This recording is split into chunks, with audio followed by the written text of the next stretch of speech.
और उधमपुर लोकसभा सीट के लिए डेमोक्रेटिक प्रोग्रेसिव आजाद पार्टी के उम्मीदवार जीएम सरूरी ने कठुआ में पर्चा नामजदगी दाखिल किया। इसके बाद डीपीएपी के सदर गुलाम नबी आजाद ने कठुआ के रामलीला मैदान में लोगों से खिताब करते हुए तमाम जमातों से अपील की कि सब एक खानदान की तरह हैं। आजाद ने कहा कि कोई भी जात पात की बुनियाद पर तकसीम करने की कोशिश न करे। आजाद ने कहा कि तमाम पार्टियों को अल्फाज और इंतखाबात के वक़ार का ख्याल रखना चाहिए। उन्होंने लोगों से अपील की कि डीपीएपी के उम्मीदवार को वोट दें ताकि उसे कामयाब बनाया जा सके और वो जम्मू कश्मीर की तकदीर बदल देंगे।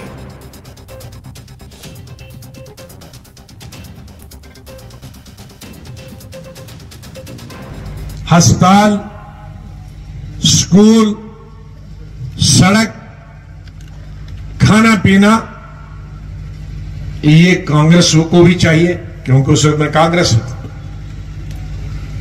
ये एनसी को भी चाहिए,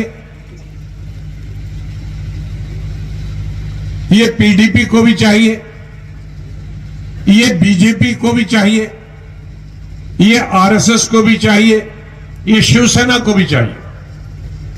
और कश्मीर में सब पार्टीज के अलावा भी हुर्रियत है, उनको भी चाहिए। हम ये नहीं कह सकते आरएसएस हमारे खिलाफ है या बीजेपी खिलाफ है तो उसको स्कूल नहीं मिलेगा, उसको पानी नहीं मिलेगा, उसको राशन नहीं मिलेगा, या हुर्रियत वाला उसको पानी नहीं मिलेगा, उसको स्कूल या उसका डॉक्टर का इलाज नहीं होगा। क्योंकि हमारे संविधान में, हमारे आईन में कहीं भी नहीं लिखा है कि आप धर्म और जाति के नाम पर, इलाके के नाम पर, प्रांतता के नाम पर इंसाफ करो। लोगों ने फैसला करना है। एक एमपी 10 साल रहे, उनको हमने जिताया है। दूसरे 10 साल रहे, उन्हें क्या किया।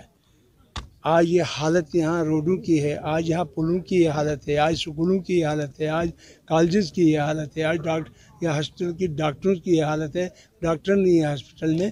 तो लिहाजा इन तमाम चीज़ों को लोग गौर खोज से देखते हैं। आज बड़ी बारीक बीनी से लोग देखते हैं कि काम करने वाला जो है वो एक शख्सियत है, गुलाम नबी आज़ाद, और उनसे सीखा हुआ हमने भी मिनिस्ट्री की और हमारा दौर, हमारी किताब भी इनके पास खुली है। लिहाजा मुझे मालूम है कि आज लोग बदलाव चाहते हैं और आज़ाद साहब की पार्टी को ज़रूर जिताएंगे।